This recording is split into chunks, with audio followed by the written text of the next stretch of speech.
Listo. Esta parte del curso que vamos a ver son en realidad dos partes, bastante grandes. Nosotros cuando lo pasamos en vivo y en directo, ¿cierto? En la universidad nos tomamos en general 2 clases de hora y media para hacerlo. Entonces ahora hay algunas partes que yo he recortado. He dejado lo esencial, eso sí, lo importante. Mañana van a ver que ahí hay algunas cosas que yo voy a indicarles que no vamos a ver, pero se las voy a dejar anunciadas para que ustedes las puedan ver por su cuenta. Lo de hoy lo pasamos completo. Vamos a ver mecanismos de mutación y reparación de ADN. Ustedes ya han visto un montón de cosas del ADN, ¿no? Entonces ahora vamos a ver qué pasa cuando el ADN es sometido a ciertas condiciones en las cuales se producen mutaciones genéticas, ¿no? Y qué hace un organismo o una célula para poder remediar eso. Esto es lo que vamos a ver hoy en términos muy simples. ¿Qué habría que saber para esta materia? Bueno, a ver, lo que le han pasado, ¿cierto? Pero solo hay que recordar una cosa importante que subyace a lo que vamos a ver y que tiene que ver con que las mutaciones a veces se pueden fijar. O sea, cuando hay mutaciones y esas pueden permanecer de forma permanente en el tiempo. Entonces hay que recordar simplemente el apareamiento de nucleótidos para entender eso, ¿cierto? Una timina siempre aparea con una adenina en el ADN y una citosina siempre aparea con una guanina en el ADN. Voy a cambiar el puntero, por uno que se vea un poco mejor. Ahí. Entonces esto es muy simple, ¿no? Después vamos a ver cómo esto va a influir en las mutaciones que vamos a ver. Entonces, voy a partir hablando un poco de las bases moleculares y bioquímicas de las mutaciones, porque hay aspectos, ¿cierto?, que tienen que ver con las coreografías moleculares, ¿cierto? Y cómo las moléculas se van asociando, pero también hay reacciones bioquímicas involucradas. Entonces yo voy a ir hablando un poquito de las dos cosas a medida que vayan ocurriendo. Ya, las mutaciones en general, si uno las toma, hay muchas formas en que el ADN puede sufrir mutaciones, pero si uno toma todas esas formas y las agrupa, se va a dar cuenta que esencialmente hay dos tipos. Una de ellas corresponde a las mutaciones que ocurren de forma natural. En estos momentos, mientras yo estoy hablando y ustedes están al otro lado de la pantalla, nuestro cuerpo está funcionando, ¿cierto? Nuestras células están funcionando y producto de ese funcionamiento van ejecutándose mutaciones en el ADN de forma natural. Por otro lado, existen mutaciones que se producen por eventos ambientales, ¿cierto? Siempre dicen, cuando vaya a la playa póngase un bloqueador solar, porque si no la luz ultravioleta le puede causar mutaciones. Y eso corresponde a eventos que son externos. Entonces vamos a dividirlo en esos dos ámbitos, ¿cierto? Aquellas mutaciones naturales o espontáneas que ocurren en el organismo y aquellas mutaciones que son externas o que son inducidas por agentes del medio, y vamos a ver un poco ejemplos de ambos tipos. Voy a partir entonces por las mutaciones espontáneas que ocurren en el organismo. Vamos a ver, como traigo 4 ejemplos de esto. Este es el primero. Las mutaciones espontáneas más comunes se producen porque el ADN, principalmente ciertas moléculas que forman parte de algunas estructuras del ADN, son inestables, de forma natural, por su química básicamente. Y eso además está exacerbado por el metabolismo celular, como vamos a ver en otros casos. La primera mutación, una de las más comunes que ocurren en el ADN, es la que se denomina sustituciones por desaminación oxidativas. Si se fijan, parece materia química orgánica, ¿no? Y de hecho es química orgánica. ¿Qué es lo que ocurre en el caso de las sustituciones por desaminación oxidativa? Ustedes saben que los nucleótidos, que a su vez conforman el ADN, están conformados, ¿cierto?, por esencialmente 3 tipos de moléculas. Están los fosfatos por un lado, está el cuerpo central del nucleótido, que es un azúcar, la ribosa, ¿no? Y esta es la base nitrogenada que está unida a la ribosa, o la desoxirribosa, dependiendo de la molécula. Esa base nitrogenada normalmente es una estructura que es muy lábil, que es muy susceptible de sufrir modificaciones químicas por distintas razones. Una de ellas es la desaminación oxidativa y tiene que ver con aquellos nucleótidos que tienen bases nitrogenadas con grupos amino. Por ejemplo, aquí donde estoy moviendo el cursor yo aquí. Ustedes ven aquí la citosina, ¿no? Que es uno de las bases nitrogenadas. Y aquí tienen ustedes un grupo amino que es muy fácil de hidrolizar de forma natural, de forma espontánea, a pH neutro, que es el pH normal de una célula más o menos, ¿no? ¿Qué ¿Qué es lo que ocurre entonces en esas desaminaciones oxidativas de forma espontánea? Se hidroliza esto, ¿cierto? El amino se va, ¿no? Se libera. Y a cambio de ello aparece un grupo ceto, ¿cierto? Este doble enlace con oxígeno. Este cambio, si ustedes se fijan, produce el inmediato cambio del nucleótido que originalmente formaba o estaba en esta posición. Cuando estaba esta amina, ¿cierto? El nucleótido era una citosina, pero ahora que se produjo la desaminación oxidativa, este nucleótido pasa a ser un uracilo. Acá les muestro otro caso. Los nucleótidos pueden estar metilados. Esto lo vamos a ver más adelante, en otro contexto. Solamente aquí no se extrañen de que esto se llame 5-metilcitosina. Esto existe, digamos, en la naturaleza. Los nucleótidos pueden ser metilados. Si se fijan, esto es una citosina, simplemente que tiene un metilo. Y aquí ocurre lo mismo, entonces. El amino de esta 5-metilcitosina, en ciertas condiciones normales, ¿cierto? Se desamina y se produce entonces que ahora esto se convierte en una timina. Esto ocurre por hidrólisis espontánea debido simplemente a la electronegatividad que tiene este grupo, el anillo, ¿no? Que atrae toda la cadena de electrones, y por lo tanto este enlace es muy susceptible de ser roto porque la nube electrónica que hay aquí, ¿cierto? Es muy débil, digamos. Entonces cualquier hidrólisis espontánea que ocurra a pH normal, esto se va a salir. Esto entonces ocurre muchos miles y cientos de veces en las células, ¿no? Y estamos teniéndolo de manera constante. Después vamos a ver cómo se arregla esto. Ahora estamos viendo primero el desastre y luego vamos a ver cómo lo arregla. ¿Por qué les decía yo que tuvieran en mente el apareo de los nucleótidos? Porque entonces cuando ocurre este tipo de cosas en el ADN, donde cierto, este amino de aquí pasa a un grupo ceto y por lo tanto esto se me transforma desde un nucleótido de citosina a uno de uracilo, pueden pasar lo siguiente. Vamos a suponer que tenemos entonces una hebra de ADN, que es la morada que está a este lado izquierdo, que ha sufrido desaminación oxidativa de una citosina. Entonces, si te fijas, esa citosina ya no es citosina, sino que pasa a ser un uracilo. Y el uracilo no aparea con las guaninas. Por lo tanto, se produce un bucle. Aquí está, si se fijan, aparece como una especie de jorobita, ¿cierto? En los dos lados, lo cual está indicando que ahí no hay puentes de hidrógeno entre los nucleótidos. ¿Qué es lo que va a ocurrir entonces? Si es que esta célula, donde ocurre esta desaminación oxidativa posteriormente, pasa a un estado de replicación, cada una de estas hebras va a generar, ¿cierto?, una hebra hija al replicarse, producto de la acción de la DNA polimerasa. Y por lo tanto vamos a tener aquí una de las hebras, ¿cierto?, que es perdón, a este lado, la hebra original, normal, que va a replicar, ¿cierto?, una copia normal del ADN. Pero aquí tenemos la hebra que sufrió desaminación oxidativa, que va a replicar una hebra que es errónea, porque aquí donde debía haber una G, ahora hay una A. Debido simplemente a que el apareo que se produce U con A es el apareo natural. Entonces, cuando hay mutaciones en el ADN, el peligro de esas mutaciones es que luego se fijen cuando hay procesos de replicación posteriores. Y en este punto ya no hay forma de eliminar la mutación, porque la mutación aparece como algo natural entonces en el organismo. Entonces, el peligro cuando ocurran estas mutaciones, ¿cierto?, es que estas mutaciones luego hayan procesos de replicación subyacentes. Por esa razón es que hay que repararlo antes de que ocurra esto. Vamos a ver luego los mecanismos de reparación de la célula para arreglar esto en rojo. Para hacerlo más gráfico, les muestro aquí un código genético donde aparece el uso de codones, ¿cierto?, suponiendo que esa región es codificante. Normalmente, ¿cierto?, esa región debería codificar para una arginina, si es que este fuera el triplete, ¿no?, el codón. En aquella en que mutó ya no codifica arginina, sino que va a codificar histidina. Entonces ustedes inmediatamente ven que una proteína que eventualmente se produzca con una hebra de ADN donde se contiene esta región, va a cambiar su secuencia, la proteína, y por lo tanto podría cambiar su función. Si esta arginina es crítica para la función, entonces vamos a tener una pérdida de función. Y eso después entonces se transforma en un efecto fenotípico. Hay un montón de enfermedades genéticas que ocurren por cosas de este tipo, donde hay una mutación que luego en una proteína cambia un aminoácido y esa proteína ahora ya no es funcional, producto que el cambio era en una región crítica.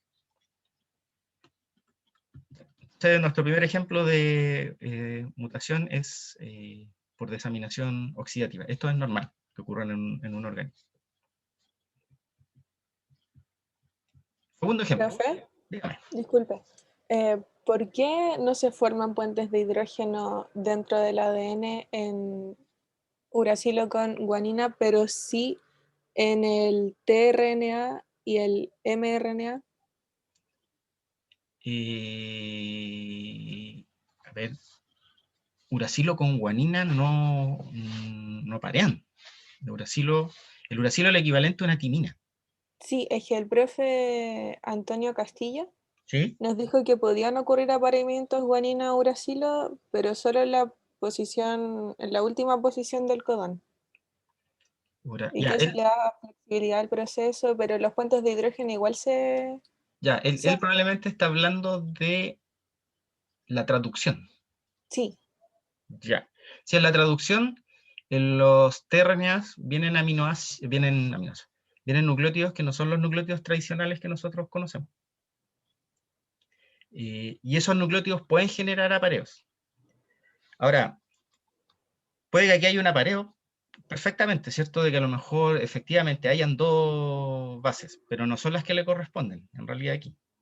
Lo importante es que cuando la DNA polimerasa polimerice, el nucleótido que va a poner aquí al frente es el nucleótido que mejor le encaje al molde. ya, Y el uracilo en este caso es un símilo equivalente a la timina y por lo tanto cuando la DNA polimerasa, ¿cierto? Copia la hebra, lo que va a poner aquí es una A, fijando la mutación a partir de la replicación. Pero ya, efectivamente sí que pueden ocurrir aquí algunos apareos. Lo que estoy tratando de señalar con este bucle, ¿no? Es que esto no es correcto en el fondo. No es correcto que una A esté enfrentada a una G. Básicamente eso. Pero sí podrían ocurrir apareamientos.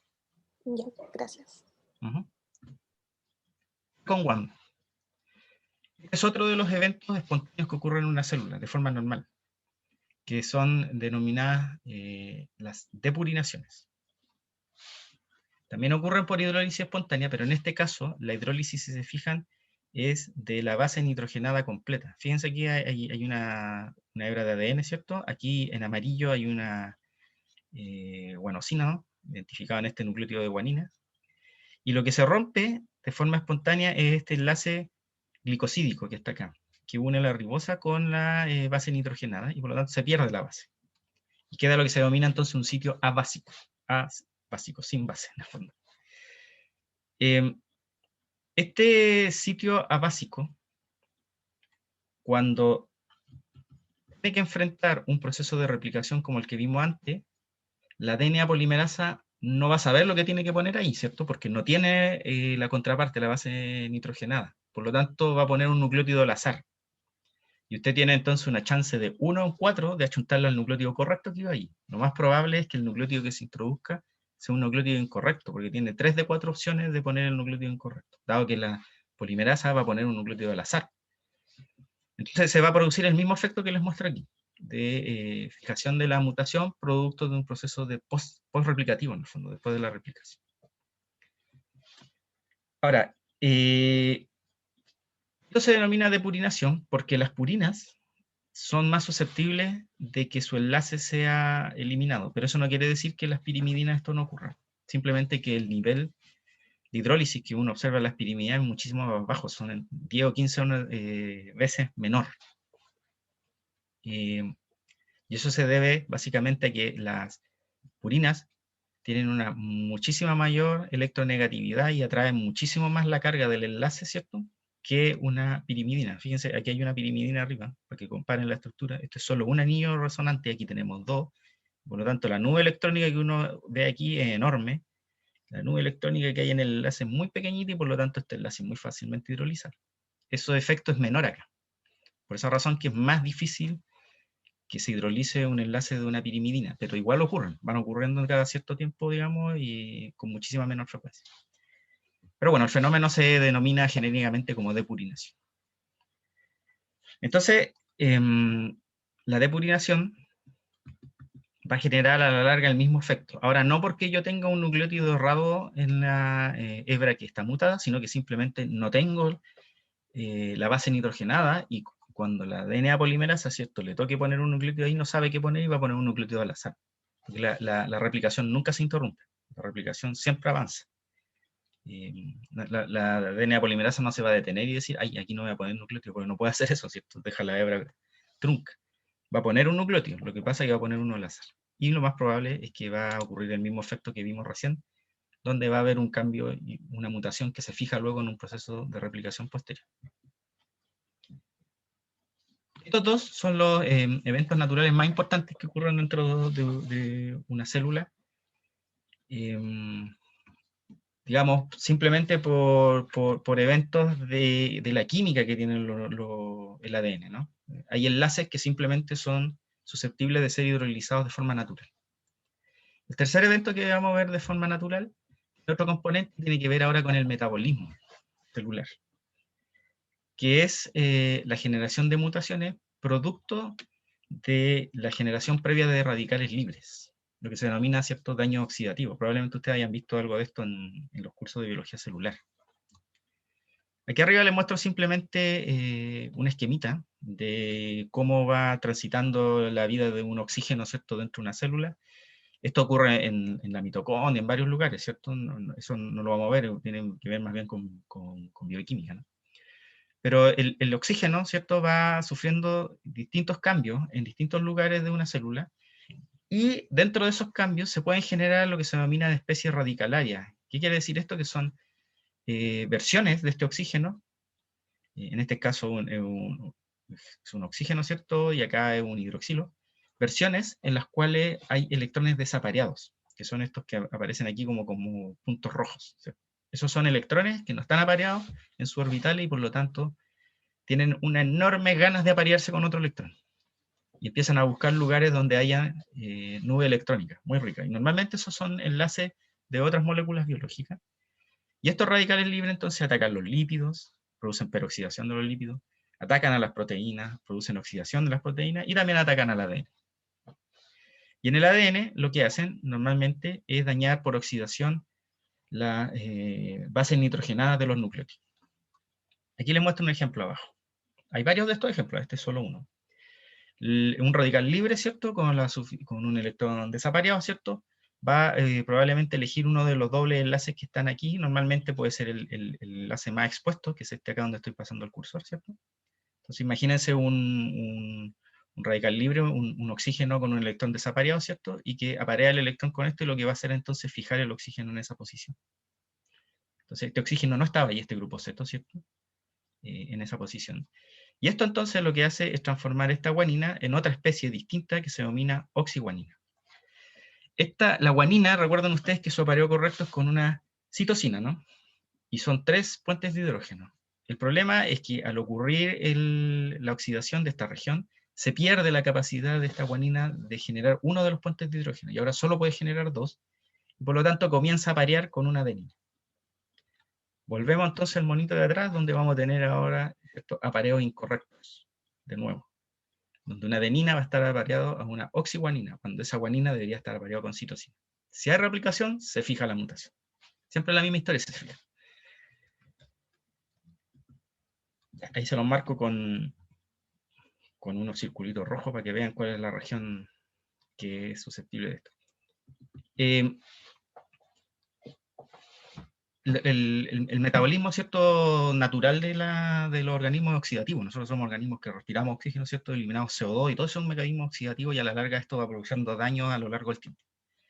Mientras más oxidativo sea el metabolismo de una persona, ¿cierto?, mayor es la cantidad de la generación de estos radicales libres, y mayor es la producción de estas especies que van a atacar a los bases nitrogenadas.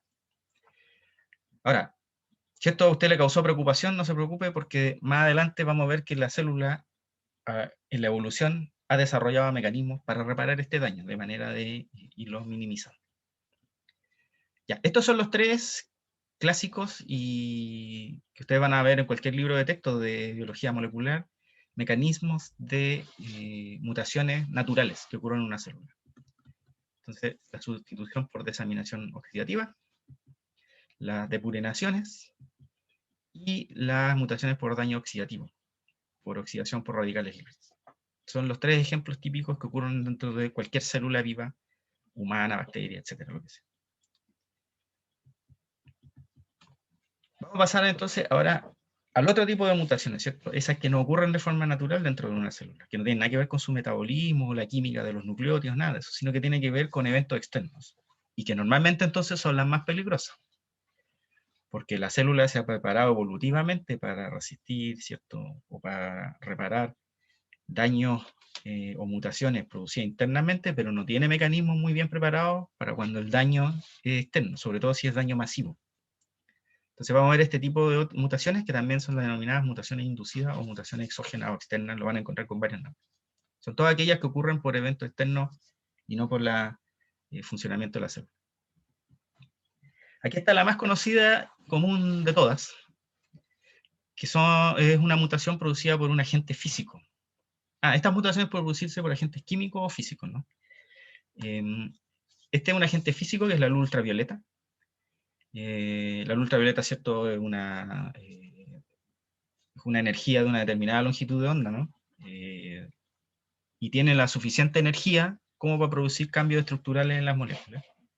En el caso del ADN, la luz ultravioleta lo que hace es, tiene la energía suficiente para producir la formación de enlaces covalentes entre nucleótidos que están paralelos en una secuencia. El caso más típico y más común es con las timinas, porque las timinas, imagínense una hebra de ADN aquí, por donde voy el cursor, ¿cierto? Las timinas, cuando están juntas, tienen la capacidad de apilarse, si se fijan. Aquí hay una timina, ¿cierto? Y aquí abajo está la otra timina, y están perfectamente posicionadas una arriba de la otra, a una distancia lo suficientemente corta para formar un enlace covalente. Entonces, si en esta región, ¿cierto?, se produce una alta energía producida por luz ultravioleta, lo que ustedes van a observar es que entre las dos timinas se van a formar enlaces, los que están aquí en rojo. Estos son enlaces covalentes, es decir, ahora están formando parte de una misma unidad, de una misma molécula. Aquí se ve lo mismo a la derecha, ¿cierto?, de forma más clara, ¿cierto? Cuando ocurre esto, estas dos timinas pierden la capacidad de formar puentes de hidrógeno con las adeninas del frente. ¿Por qué razón? Porque esta estructura de enlaces covalentes produce lo que se denomina un bucle o un aducto, que es la palabra técnica que se usa, ¿no? Y que es básicamente una deformación del ADN. Aquí en la figurita verde de arriba, que se ve bien insignificante, se ve bastante claro. Lo que ocurre entonces es la formación de este aducto, que aquí está también ejemplificado, ¿cierto?, como esta especie de cototo que se ve acá, ¿no? Y básicamente entonces es una región donde el ADN se ha deformado, una de las hebras, ¿no? Y esa deformación hace que ya no exista la capacidad de formar puentes de hidrógeno, porque ya no están a la distancia apropiada, ¿cierto? Cuando se forma el enlace covalente, esto se retrae, y ya no hay una distancia apropiada para formar el puente de hidrógeno con la adenina del frente.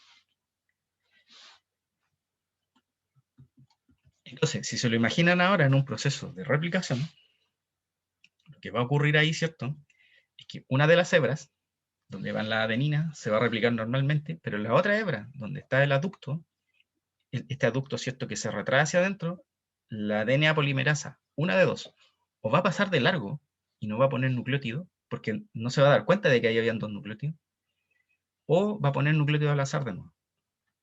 Y volvemos entonces al mismo monito de arriba, que esto lo mostré una vez nomás, pero sirve para todo lo que estamos viendo, y que ahora vamos a tener regiones donde hay uno e incluso dos nucleótidos que han desaparecido, o regiones donde hay uno o dos nucleótidos que no son los que deberían ser. En cualquiera de los dos casos usted va a tener mutaciones en un proceso de replicación posterior.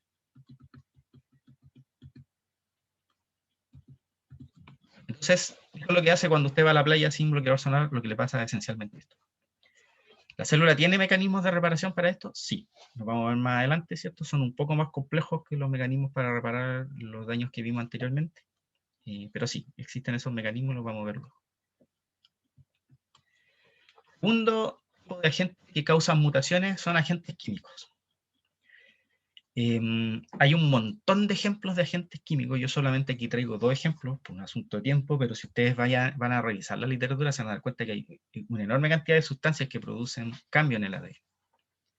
Les pongo aquí como ejemplo una de las más peligrosas que existen, que son los denominados agentes alquilantes. Es decir, son sustancias químicas que transfieren alquilos, metilos, etilos, etcétera, ¿cierto? Estos alquilos de muy cortita cadena, ¿cierto? C2, C1, y los transfieren a otras moléculas de ADN, perdón, a otras moléculas químicas. En el caso del ADN, por ejemplo, aquí hay una de estas moléculas que se denomina etilmetanosulfonato, que está aquí en este dibujo. Lo que está marcado en azul es lo que se transfiere. Si se fijan, se transfiere un etilo. Lo que, en el caso del ADN, si uno pone una molécula de ADN en contacto con esta sustancia química, lo que va a ocurrir es algo parecido a lo siguiente. Por ejemplo, aquí ustedes a la derecha observan una guanina. La sustancia química, el EMS, el etilmetanosulfonato, va a transferir entonces el metilo a la guanina y se lo va a transferir justo a ese oxígeno que es el encargado de realizar uno de los puentes de hidrógeno con la citosina del frente. Como ya no puede realizar ese puente de hidrógeno, ahora esta molécula que se denomina oxi-6-etilguanina va a tener la tendencia a formar puentes de hidrógenos con una timina, ya no con la citosina original. Y por lo tanto se va a producir de nuevo el mismo fenómeno que vimos antes, ¿cierto? Donde la mutación se fija en un proceso de posreplicación con una de las hebras que va a tener una mutación errada. Aquí abajo hay otro ejemplo, no lo voy a detallar, pero es lo mismo. Si ustedes lo analizan aquí, es la misma sustancia química, pero ahora con una timina, donde nuevamente se cambia el apareo de timina adenina a etiltimina guanina. Aquí les traigo otro ejemplo de una sustancia química. Esta es la labor social que yo hago todos los años, ¿cierto? Que no fumen. Que tiene que ver con los agentes cancerígenos. Los agentes cancerígenos son normalmente moléculas muy grandes, de enorme tamaño, ¿cierto? Por ejemplo, aquí abajo hay uno que es el benzopireno. Aquí hay otra sustancia. Esta no es un agente cancerígeno, esta es una toxina natural producida por microorganismos, pero es para mostrar cómo funcionan. Normalmente estas moléculas tóxicas, el organismo las trata de eliminar a través de distintas reacciones de modificación enzimática, pero algunas veces esas modificaciones enzimáticas hacen que la molécula tenga la capacidad de fijarse en otras moléculas químicas. Y lo que ocurre con estas moléculas es que entonces, al ser modificados por el metabolismo, en algunos casos pueden ser capaces de enlazarse con las bases nitrogenadas de los nucleótidos. Y entonces lo que ustedes tienen aquí, fíjense, esta es una base nitrogenada unida a una enorme y gigantesca molécula que produce lo que se llama entonces un megaducto o un aducto muy grande. Voy a irme para atrás. En el fondo, esta especie de chichón que veíamos con las timinas, ¿no? Cuando se producían los enlaces covalentes entre ellas, imagínense ahora enorme de grande. O sea, una deformación que puede abarcar 4, 5, 6 nucleótidos, 10 nucleótidos, ¿no? Y por lo tanto, cuando la DNA polimerasa pase por ahí en un proceso de replicación, la pobre no va a saber qué hacer. ¿Qué es lo que hace? A veces se saltan esas regiones y se producen deleciones, entonces, que faltan nucleótidos ahora en la replicación, o va a empezar a meter nucleótidos al azar. Cualquiera de las dos cosas es muy mala, sobre todo si el aducto es muy grande, porque estamos hablando ya de varios nucleótidos erróneos. Ya, los componentes del cigarro funcionan más o menos igual. El benzopireno también tiene más o menos la misma lógica que esta. Aquí en rojo lo que les estoy marcando para que vean es el enlace que se produce entre la molécula extraña y la base nitrogenada. Ustedes después se imaginan más abajo aquí el resto del núcleo. La última gran forma de producir daño es a través de lo que se denominan las radiaciones ionizantes. ¿Esto qué quiere decir? Que son radiaciones, agentes físicos, radiaciones de altísima energía. Estamos hablando de rayos X, rayos gamma, que se generan, por ejemplo, cuando hay explosiones nucleares o cosas por el estilo. Y allí el daño es muy, muy grande y produce un daño que es un poco distinto al que hemos visto, porque ese daño, en algunos casos, puede ser la ruptura física de un cromosoma, como se observa aquí en la derecha. Hay dos formas en que estas radiaciones ionizantes de alta energía producen daño. Una de ellas es que impacten contra el agua. Recuerden que una célula básicamente es una sopa, una solución acuosa de muchas cosas. Y el agua entonces lo que va a hacer es generarles una enorme cantidad de radicales libres. Eso ya lo vimos. Es lo que vimos aquí, pero multiplicado millones de veces. Entonces lo que va a obtener ahí es un daño masivo por radicales libres. Y la segunda forma es que estas radiaciones ionizantes, en vez de impactar en el agua, impacten directamente a la molécula de ADN. Y en ese caso la energía es tan alta que logra romper los enlaces covalente fosfodiéster y rompe las moléculas, como aparece aquí en este caso. Cualquiera sea el caso de estas mutaciones, hay mecanismos de reparación en la célula, y que es lo que vamos a ver ahora, ¿cierto? Que es la segunda parte de esta clase. Me voy a detener aquí entonces por si tienen alguna duda con lo que hemos visto sobre la forma en que se inducen las mutaciones, y si no, seguimos.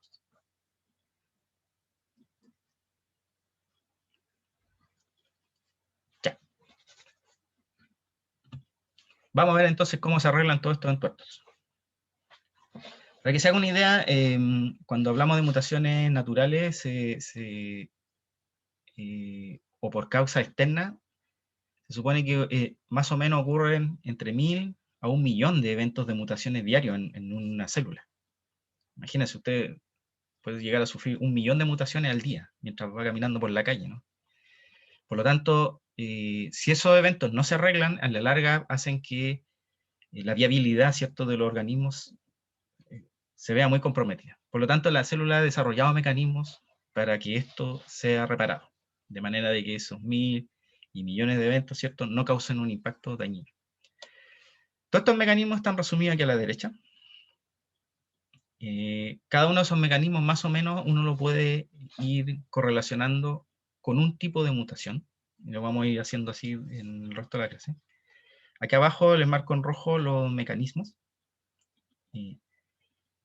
Hay un mecanismo que se denomina reparación por escisión de bases, o BER. Un segundo mecanismo que se denomina reparación por escisión de nucleótidos, o NER.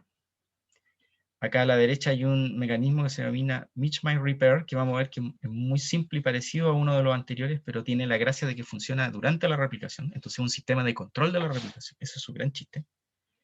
Y están mecanismos que tienen que ver con reparación por recombinación. Pero este no lo vamos a ver hoy, porque en la clase de mañana vamos a ver recombinación en un contexto más amplio. Y ahí vamos a hablar un poquito de cómo esto podría funcionar reparando. Entonces vamos a ver los mecanismos clásicos de reparación, por así llamarlo, que son no basados en recombinación, que son BER, NER y Mitchell Repair. Eso es lo que vamos a ver ahora. Entonces son los denominados sistemas de reparación clásicos de ADN. El mecanismo BER es el primero. Es una sigla, ¿cierto? Que en inglés, si uno la tradujera, significaría reparación por escisión de bases. Básicamente es un mecanismo quirúrgico, si usted lo piensa. Es para reparar una mutación muy puntual. Entonces, si uno va para atrás, uno dice mutaciones puntuales, por ejemplo, las mutaciones como esta, la sustitución por desaminación oxidativa, o la de daño oxidativo, ¿no? O sea, tengo un problema en un nucleótido.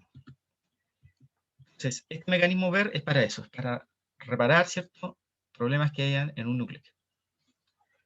Aquí les muestro una secuencia muy general de cómo ocurre, después voy a mostrarles brevemente con dibujos de moléculas, ¿no? Cómo sería esto un poquito más en detalle. Pero aquí aparece esencialmente todo el mecanismo resumido. Hay varias actividades enzimáticas que se requieren para esto, es decir, se usan enzimas, proteínas, ¿cierto? DNA glicosilasas, endonucleasas, liasas, polimerasas, ligasas, etc. Se van a dar cuenta ustedes que todos estos mecanismos terminan prácticamente siempre igual, con una polimerasa y una ligasa. Es lo que tienen en común. Ya, como este es un mecanismo quirúrgico, entonces lo que hace es ir desarmando de a poquito la base, que hay que cambiar. Entonces, en este ejemplo de aquí, por ejemplo, si ustedes se fijan, hay un apareo erróneo, donde hay una T con una G. Eso no debería ir, ¿no? ¿Qué es lo que hace el mecanismo, cierto?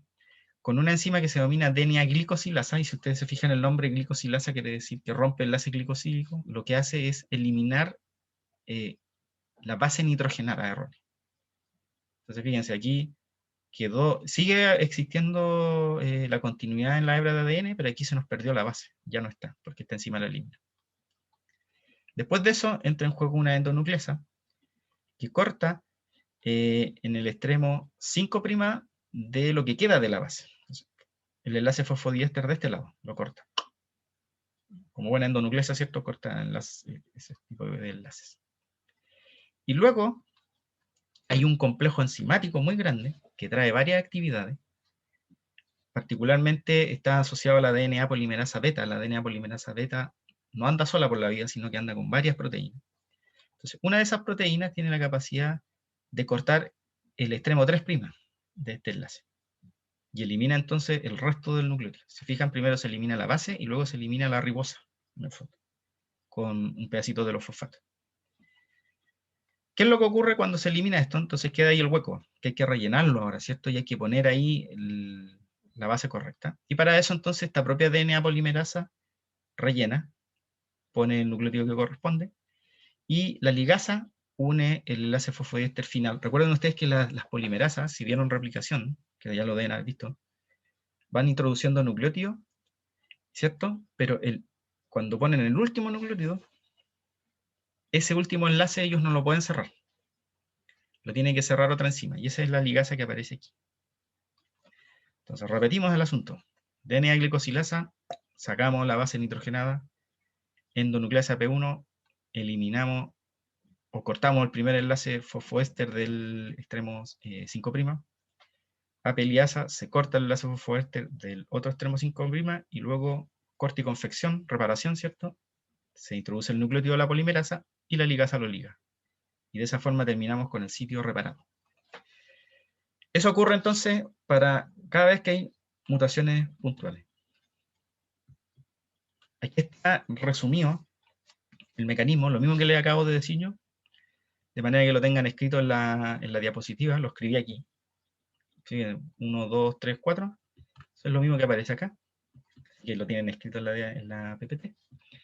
Y aquí aparece esto mismo, pero ahora visto desde el punto de esquema, ¿cierto?, de moléculas, ¿no? No así como con líneas como se ve acá, sino que aquí ya se ven las moléculas.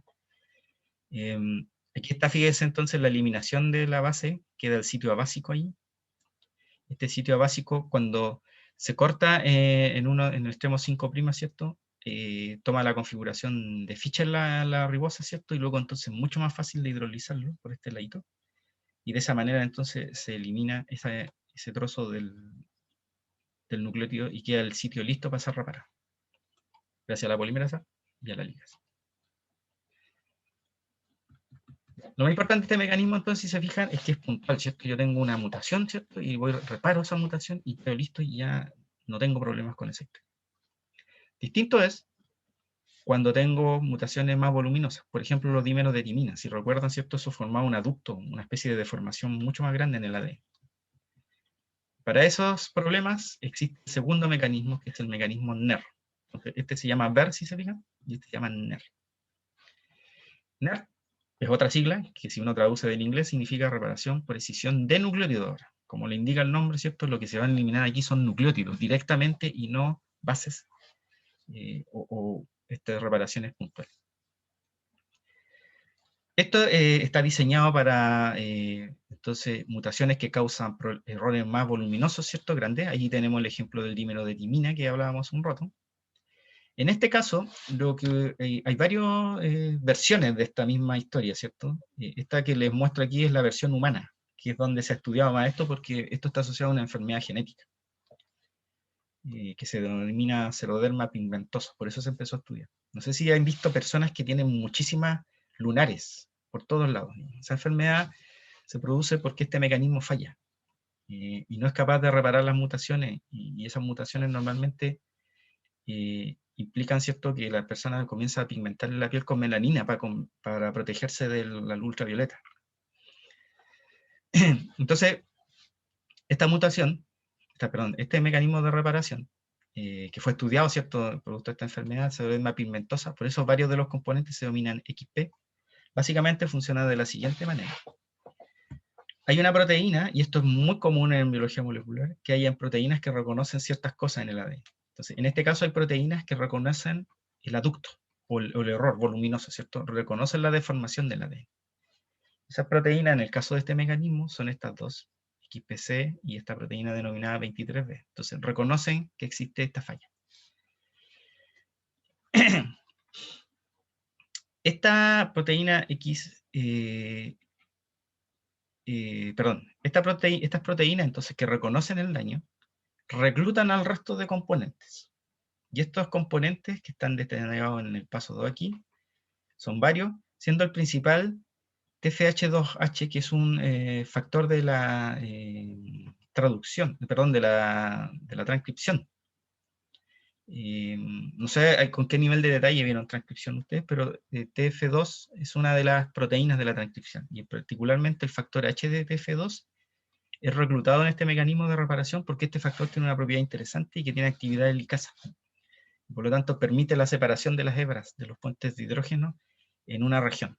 Y eso es lo que hace, si se fijan, comienza a separar las dos hebras y a romper los puentes de hidrógeno entre ellas. Esto deja lista la hebra entonces donde está el dímero de timina para que sea cortada, que es lo que va a ocurrir finalmente, ¿no? Ese corte, ¿cierto?, es desarrollado por endonucleasa, que es la función que tiene la endonucleasa, como su nombre lo indica, ¿cierto?, es cortar entre medio de los nucleótidos. Esas endonucleasas son XPG, que aparecen aquí detallados, y XPF. Aquí en el dibujo aparece XPG, si se fijan. XPF no aparece dibujado, pero sí aparece nombrado en el dibujo. El efecto que produce XPG y XPF, entonces, es cortar a cada uno de los lados de donde el factor TF2H ha levantado las hebras, ¿no?, o las ha separado. Si observan, entonces, lo que ocurre es la eliminación de un trozo más o menos grande de ADN, ¿no?, que se elimina por completo.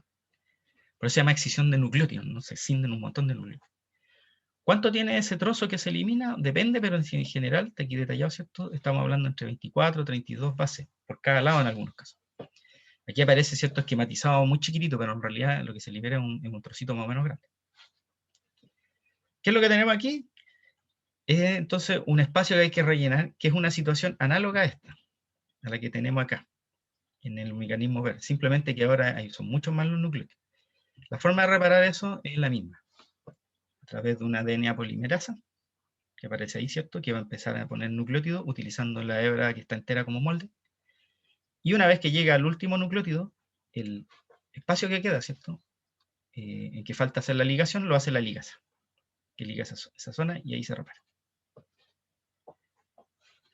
Este mecanismo está conservado en la naturaleza, ocurre en muchos organismos, y esto se los comento porque esta es la versión que ustedes van a ver de este mecanismo en la mayoría de los textos de estudio, incluyendo los que están en la biblioteca, así que podemos volver a la universidad algún día, ¿cierto? Ustedes van a ir a la biblioteca a buscar un libro de biología molecular y van a ver que este mecanismo NER humano es el que aparece descrito en prácticamente todos los libros de texto. Sin embargo, este mecanismo está ampliamente distribuido en la naturaleza.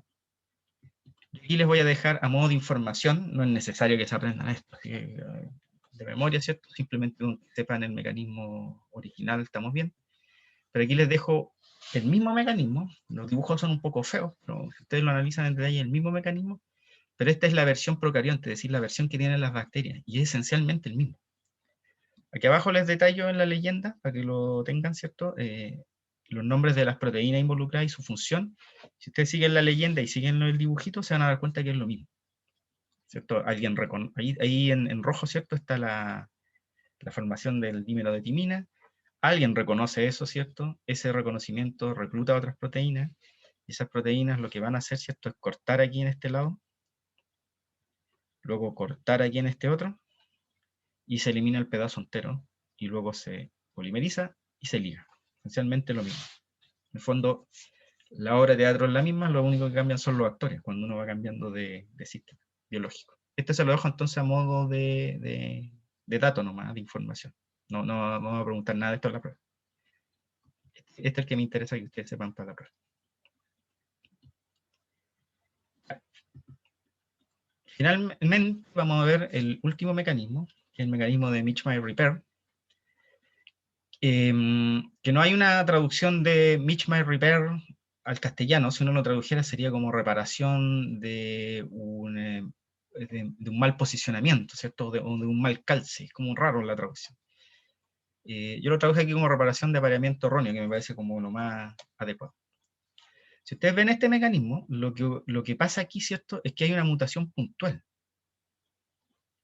Y usted dirá, pero bueno, ¿por qué no se repara esa mutación puntual como se hacía antes, ¿cierto?, con el mecanismo verde, si ya lo vimos? Y la razón de ello es que esta mutación puntual ocurre en un proceso que es uno de los más importantes de la célula, que es la replicación. Si ustedes recuerdan la replicación, ¿cierto?, la polimerasa va introduciendo nucleótidos, y a veces introduce nucleótidos erróneos. esos nucleótidos erróneos pueden ser reparados por la propia polimerasa, que tiene una actividad 5'3' exonucleasa. Eso seguro se lo pasaron en replicación. Si usted no lo recuerda, vaya al cuaderno o a la diapositiva.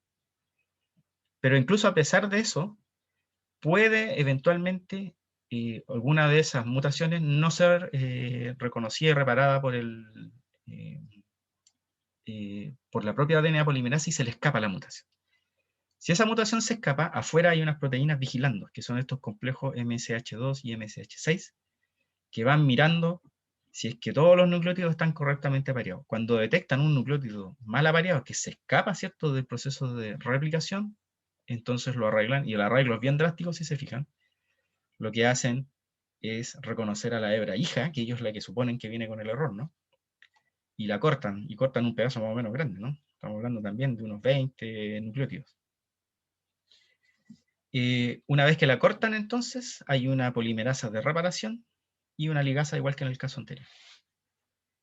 ¿Cómo saben ellos cuál es la hebra errónea? Porque en la replicación recuerden que hay una hebra atrasada y una hebra adelantada, y la hebra atrasada normalmente es discontinua. Entonces, estas proteínas esencialmente lo que van vigilando son las salidas de las hebras discontinuas de la replicación. Entonces, si en una hebra discontinua se observa que hay un nucleótido mal apareado, se elimina un trozo y se vuelve a polimerizar por una polimerasa distinta a la polimerasa que está haciendo el trabajo, ¿no? Entonces, son otras polimerasas que están allí también vigilando el proceso.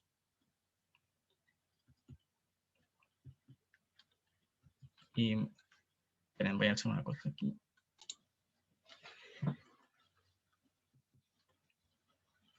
Hay una versión, es la versión bacteriana. En las bacterias aprovechan mucho una propiedad que tienen las bacterias, que es que tienen la capacidad de metilar el ADN.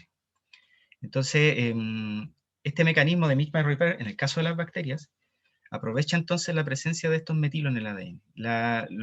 ¿Cuál es la lógica de esto? Como las bacterias metilan el ADN, se supone que la hebra molde, que es la más antigua, es la que está metilada. La hebra que nace del proceso de replicación no debería estar metilada, ¿cierto? Porque está nueva, está recién saliendo de la fábrica. Entonces, de esa manera, reconocen cuando hay un problema de apareo erróneo en un proceso de replicación, reconocen inmediatamente dónde está el error, porque es la hebra que no es metilada. Y esa es la hebra entonces que ellos cortan, en el caso de las bacterias. En el caso de los humanos, como les decía, se reconoce, o de los eucariontes superiores, se reconoce porque cuál es la hebra discontinua de la replicación. Aquí están algunas de las proteínas, ¿cierto?, que reconocen esto en bacterias. MUT-S reconoce el lugar de la mutación, y MUT-H reconoce el lugar de la metilación, y esencialmente de la metilación más cercana, que esencialmente lo que se hace es cortar el pedazo que va desde 1 a 8, si se fijan. Y se repara, se polimeriza y se liga. Para terminamos un poquito antes. Les voy a contar que si bien esta materia es relativamente antigua, ¿no?